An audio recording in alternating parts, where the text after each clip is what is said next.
Welcome back to episode 8 of Potheads Love Movies. I am Jay Focus, aka the Pothead, aka the one who haven't missed a theory yet. Yeah, because I called Lady Loki. I called so many of these events that everything is just culminating exactly how I planned. Nah, but seriously, welcome back. I'm glad you guys can join us. I'm here to break down episode of Loki. Now, we got some major reveals. We got to see the Timekeepers live in action for the first time. Not necessarily live in action. You'll understand a little bit later. But anyway, stick with me because we're about to dive right the fuck in. Make sure you like, comment, and subscribe to this channel because we drop videos just like this, if not every week, at least twice a week. Now, here we go. Now, we open Lady Loki, aka Sylvie. Seems like she's the first variant to escape the TVA using a temp pad. Yeah, now the temp pad thing, it kind of tripped me out just the way that she got it. It was just so young and so, it was bullshit. It was fucking bullshit. I'm gonna go ahead and say it how it is. How the fuck did Renslayer get promoted to judge when a kid slid on her dumb ass? Huh?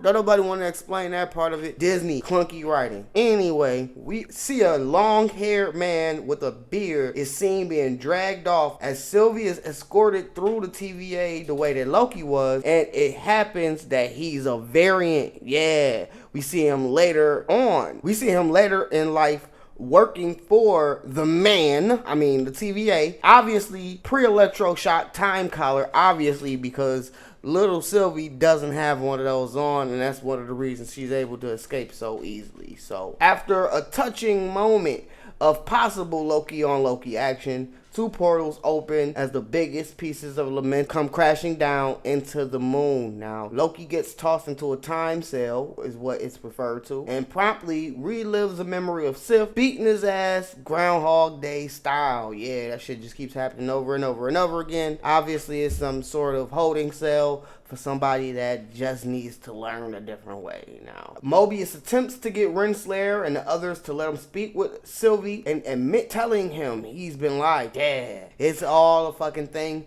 It's all coming to wraps. It's all seeming like it's culminating the story.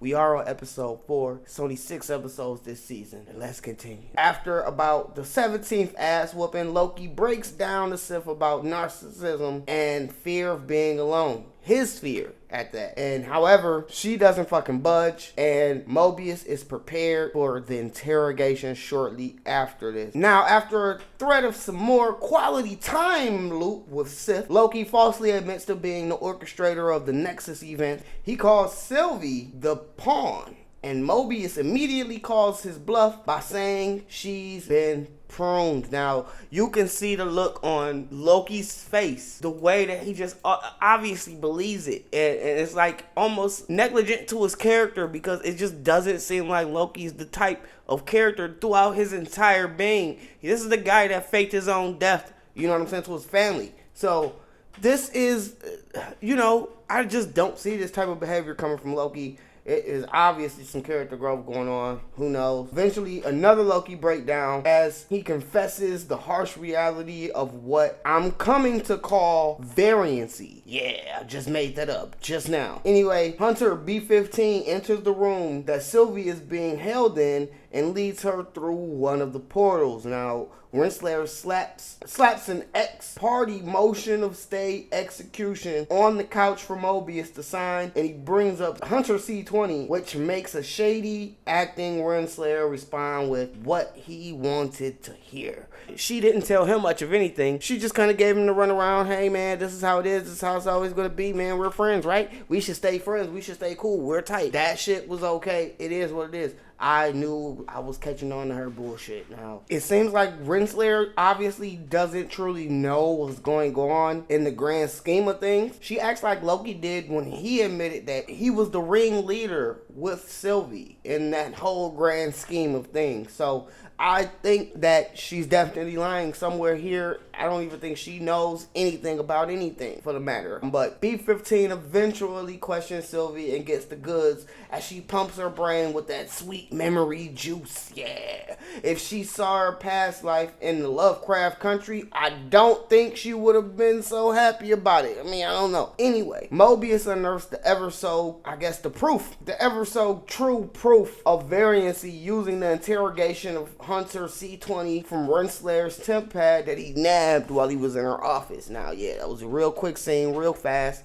and he did it though. He made sure he did it. Renslayer was putting Sylvie's blade on her trophy case, I guess we're gonna call it. But anyway, Moby resurfaces with Loki from his time cell, only to be again apprehended by TVA agents and Renslayer. Renslayer begins to question Mobius about her device, to only have the big homie Mobius double back to their conversation in her office. During that time, Renslayer had asked where in time would he go if he had the choice. And he told her back then that he would love to just be here with everybody in the TVA doing what he loves to do, blah blah blah, whatever the fuck. But guess what? He drops the motherfucking bomb that he'd rather be riding jet skis around this bitch in the dimension he came from than being here. And that's when it goes down. After they prune him, yeah, off his ass. Or so we, stick around with me, I'm gonna get there. So after trotting Loki off, Renslayer makes finding B-15 a priority after had spoken with Sylvie. And Renslayer eventually sends guards to search for her while the Lokis await pruning. In the ever so elusive gold door elevator, Sylvie asks if Renslayer remembers her, who admits to it, but not copping to knowing what her Nexus event was. Was it just her being born? Maybe. Anyway, they exit the elevator and we finally get a chance to glimpse the timekeepers. Yeah.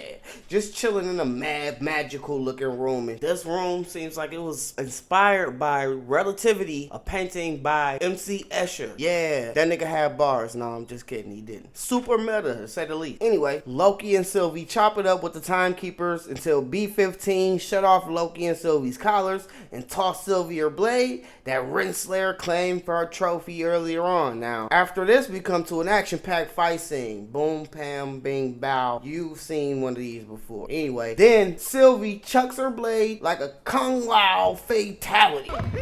We discover what they thought were the timekeepers were actually some kind of weird cyborg android thing. Or whatever. Anyway, the other two double over, cracking the fuck up. Like, I was watching, I noticed those other two timekeepers that were left looking like some Chuck E. Cheese rejects literally were cracking the fuck up. It was hilarious to me. And I don't think we'll get much of the big bad guy in the show. Just based off that scene, I think it's something that's more along the lines of setting up a big bad in the next flick. But for now, the TVA will do. So Sylvie flips out over the fake timekeepers, but as Loki finally begins to confess to her what seems like neither of them should be alone or whatever, I guess zap, prune. Yeah, prune, real fast. Like pre-final credits, we see Loki has not been Game of Thrones, not fucking Ned Stark like we would think, and several other Lokis surround him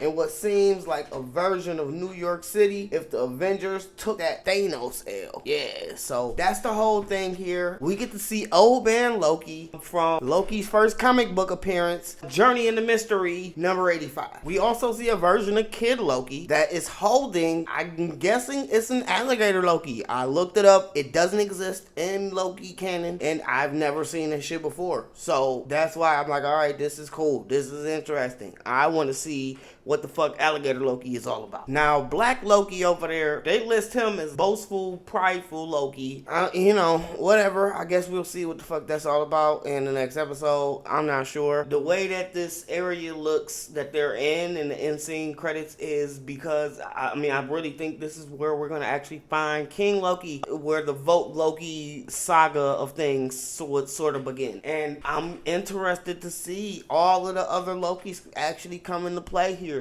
This is going to be interesting. I'm super excited. I think this was one of the better episodes of the season so far. But of course, as you get deeper into the show, the episodes would supposedly get better because the story is culminating. So yeah, I mean, I guess I get it. But anyway, man, what do you guys think? Please like, comment, subscribe. Go into the comments. Let me know what you think. I'm going to go ahead and break down some of my Easter eggs and theories right now. Stay around. Now, I will say, just on general observation, I really dig how when Lamentus was crashing down on Lamentus 1, Loki's connecting and being together and on a different level actually created that atomic event that happened in the episode, causing it to spike all the way up, like, and get them to the TVA to realize exactly where the two Lokis were. I thought that was amazing. It's just classic Loki shit. I do think that Renslayer obviously knows about Sylvie's enchantress type powers to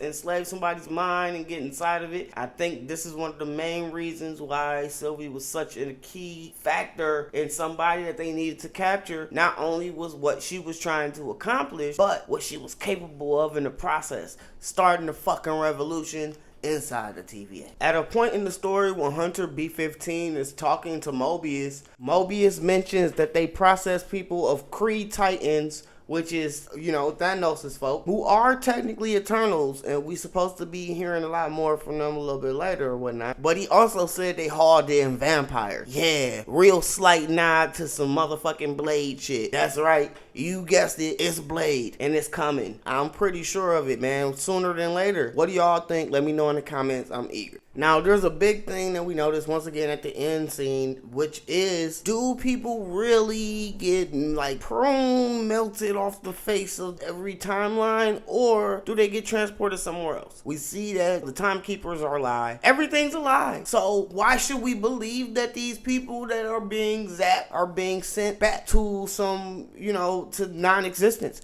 Maybe they're being sent to exactly where they belong because they did not follow the rules of the TVA and therefore belong back where they belong. Maybe that's the grand scheme master plot that they have made here in this MCU story. Maybe this is part of it. I don't know. Maybe that theory is crazy. I don't fucking know. But if you think so, let me know, man. I want to know what you guys think. So anyway, I don't really have too much else, man. Like I said, the story was great. One of the best episodes so far. I'm pretty sure episode 5 is going to be even better, but I mean, that's what I have for you guys today. Once again, let me know what you guys think in the comments. Like, comment, subscribe, share this video on Facebook, like it on YouTube. Do what it takes to get me seen on the algorithm. Yeah. So anyway, man, with no further ado, I am Jay Focus. This is episode 8.